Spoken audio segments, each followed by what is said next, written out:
Welcome to Kenton Teaches. Enjoy the video. In this video, I will explain how to make a Framer template. First, familiarize yourself with Framer's interface and its unique approach to web design. Next, define the specific problem your template will solve or the niche it will serve. This clarity guides your design choices. Then, start building your template by focusing on a responsive layout and reusable components. Think about how users will interact with and customize your creation.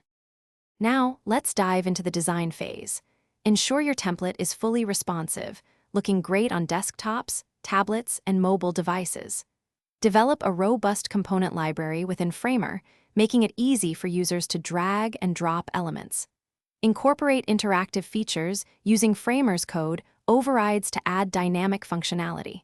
This makes your template more engaging and versatile for different projects. Proper organization is key for a professional template. Use clear naming conventions for layers and components, making it easy for others to understand. Rigorously test your template across different browsers and devices to catch any issues. Before exporting, optimize all images and assets to ensure fast loading times. This attention to detail significantly enhances the user experience and template quality. Finally, it's time to share your creation. Provide detailed documentation explaining how to use and customize your template effectively. This empowers users and reduces support inquiries. Actively promote your template on platforms where designers seek new resources.